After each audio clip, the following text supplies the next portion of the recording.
Shabbat Shalom. Thank you for joining for our Shabbat morning as we move toward the end of the book of Genesis. I'm reminded of a moment in time back in the 1970s. We had not had a car in our family until I was 7. And though my brother and I tended to get along really quite well, something about being in a closed vehicle, going for any stretch of time, did not bring out the best in us. And we would get into it, often in the back seat of the car, and I can clearly remember my mother. Many of you know my mother, a mild and kind and gentle person, having to turn around and say to us in the back seat, "This car will not go until the children in it behave." And we would be shamed into a certain amount of peace, or at least a stalemate for a little while, for the duration of the trip. Something about being on the road does not always bring out the best behavior in people.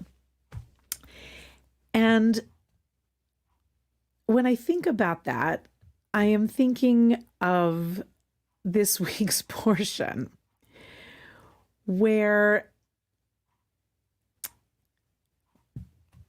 Joseph is telling his brothers that he wishes for them to go and to bring back their father so that they may finally see one another after so long. But Joseph knows his brothers, and he knows that siblings, when they are on the road or in the back seat of a car, often find themselves in moments of conflict. So after so much water is under the bridge for Joseph and his family, and particularly his brothers, he sends his brothers away from Egypt momentarily. This is just before this week's Parsha, our reading, begins. He sends them with donkeys laden with the best things of Egypt, donkeys laden with grain, bread, and provisions for his father on the journey. And in Genesis 45, verse 24, we hear, as he sent his brothers off on their way, he told them, "Do not be quarrelsome on the way." In other words, this caravan will not go until the brothers on it behave. It's a wonderful moment. It always strikes me as being so human and so aware of people and how they behave. And Joseph, even after all this time, knows his brothers. He tells them, "Al tirgezu badarech." It's a wonderful word, tirgezu. It has as its root resh gimel zayin, regez. Some of you may know the sort of Yiddish expression broiges. When you're in a conflict with somebody, it's that word. You don't want to be beroges, broiges with somebody. That's exactly what Joseph tells his brothers not to be. Do not be quarrelsome on the way. What does it mean? Why would they be quarreling? So I want to thank Rabbi Artson for bringing some insights for this, and then I'll share a couple of my own. Actually, what Rabbi Artson does very artfully is strings together some of the traditional commentary, but I want to acknowledge his scholarship. So why does Joseph tell his brothers, don't quarrel on the way? What would they be quarreling about? They seem to have suddenly come into some riches. Their famine will be relieved, and there's a hope that the family now can be reunited. This should be a wonderful time. Why would they be fighting? So Rashi suggests that each brother might have had a temptation to blame the others for having sold Joseph into slavery, that they would be pointing fingers and recriminating one another, and that Joseph, understanding how guilt and denial operate, anticipates the brothers' need to blame each other. So he instructs them, somewhat cryptically, not to engage in recriminations about the past. To some extent, Joseph is telling his brothers that they'll never agree about the past, but they can still live in harmony despite that disagreement. That's reading a lot into the text, but it is, with Rashi's help, a way that we might think about family disagreements. We've got to figure out some way to coexist and be at peace, or our homes and our hearts and our societies will forever be broiges. Rashi has another understanding. He suggests that maybe when the Jews are on the road, literally badarech, which is the rest of the admonition, when you're on the road and you're hammering out, as Jews have done for thousands of years, the road of Jewish law. It comes from the same root. Halacha means to be on a path or on a road. And that on their way, they shouldn't have gotten too involved in matters of Jewish law, in divrei halacha, in words of law, lest the road become unsteady for you. So that's a little bit more of a metaphoric interpretation of Joseph's admonition to not get into quarrels along the way. Like, don't break your heads with each other too much over how this way of life is to be done. That's probably getting a little ahead of things, in as much as there was really no Jewish law at the time because there was no Torah at the time. But just reading it with sort of a look back, we can hear in Joseph's words an admonition to us to not get so into the weeds of how to live Jewishly that we fall off the path of walking forward together. Probably not terribly realistic, given the fact that much of Jewish history has been spent, in fact, doing just that, quarreling with one another. Certainly the authorities and the legal minds of this or any time as to how we ought to live as Jewish people and continue down the road that our tradition lays out for us. A third possible reading is that maybe Joseph anticipates that his brothers will now come to quarrel because of their newfound riches. So totally other way of looking at this. That because they're now traveling with donkeys laden with goods, that their temptation might be to argue over who gets the biggest portion or just simply how much each of them should give.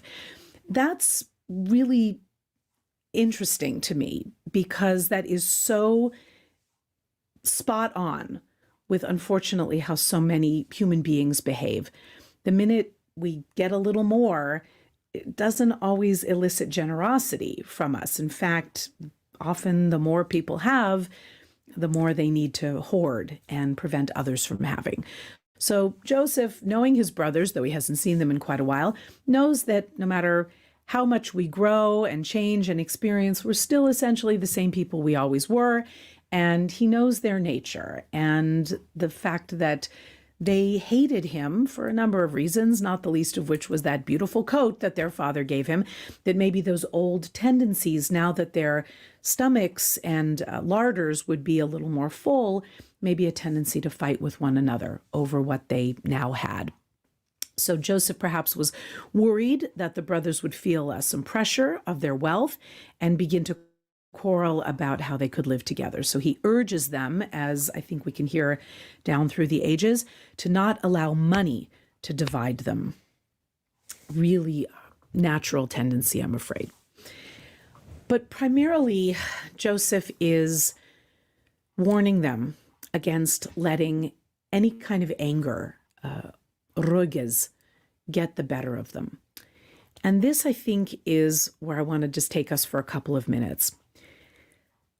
There is so much anger in our world, in our country, in our societies, in our sacred communities, in our homes, and in our hearts. Anger really is ruling this day far too much. And just a couple of days ago, as luck would have it, I saw a sign for something I hoped was a joke, but have since learned is not. I saw an advertisement for a rage room. a rage room. I'm going to let that sink in for a second. Some of you may be familiar with it, but I wasn't. And I had this moment where I wanted to laugh and then had this terrible feeling that, yet again, as I think a lot of us have had lately, that this was something Orwellian that had come to descend on the neighborhood where I was. And I come to learn that rage rooms are, if you'll forgive the expression, all the rage. These are places where you can go and in protective gear and under a supervision, smash the heck out of almost whatever suits your fancy. Inanimate objects, yes, glass bottles, electronics. You can choose your weapon of choice, no guns, but baseball bats and hammers and all sorts of stuff where you can just smash stuff to pieces and get it out of your system. It's been used for couples therapy. It's been suggested for people in certain programs of anger management to have a safe space, and they take donations happily, of just stuff you can smash to bits. I admit, friends, I'm not sure how I feel about that. On the one hand, I thought, that kind of sounds great. And on the other hand, I thought, could that possibly help? Well, a little bit of digging shows that both are true. They do help some people to get it out of their system in a safe space. Far better to beat the heck out of an old computer than out of something or someone you really love, God forbid. But they say that actually it's fostering a sense that that kind of destruction is a way that actually breeds just further anger and destruction, that it suggests too much that behavior like that is a fix when actually it can become rather addictive.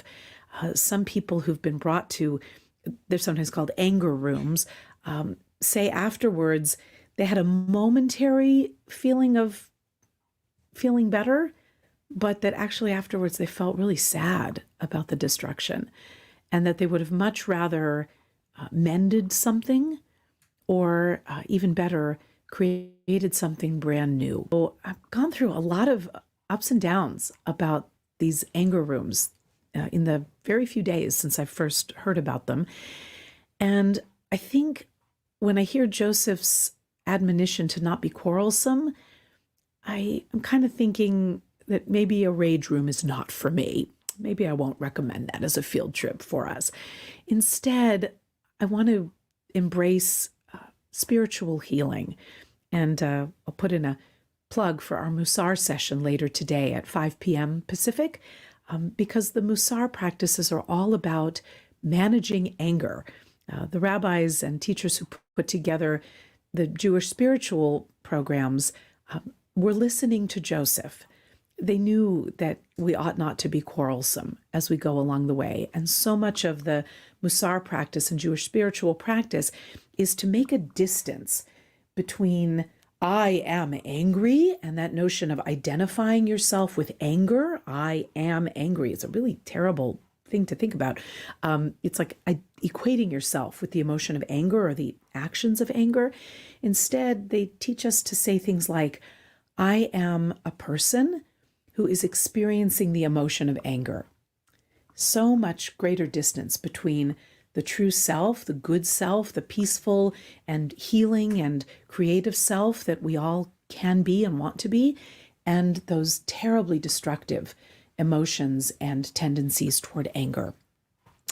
So when we talk about anger management, everyone has the potential for anger. Everyone has the need every once in a while to take a baseball bat and whack the heck out of something that won't feel it, but at the same time, we're kind of hurt by that behavior. So I don't recommend this as a prescription at all, but just fascinating to know these places exist in our time. Far better to do the essential work of healing, of reconciliation, of talking, of breathing, of mantraing, of knowing that when we stay our hands, when we stay our tendency to explode at one another, we are actually part of the process of tikkun olam, of healing the world. I know that so many of us all of us in the human family. And there are times for anger, by the way. There are, in times of injustice, in times of needing to speak for ourselves, when we are being mistreated, when we see others being mistreated. There are times to be angry and to channel that anger into creating peace in the world. So some anger can be very good. But when it is unchecked, it can destroy the world. Friends, as we go on our way, let us heed the advice of Joseph. He had much over which he could have been angry, but he is the supreme example of forgiveness, of authentic emotion, of embracing the family, of making sure that they were ready to reconcile, to not forgive without teshuvah, without a proper path of return. But when we feel the tendency to get to a place of broiges, let's remember Joseph's wise words and not be quarrelsome on the way. By doing so, we may yet reach peace. Please God, may it come speedily in our time. Shabbat Shalom.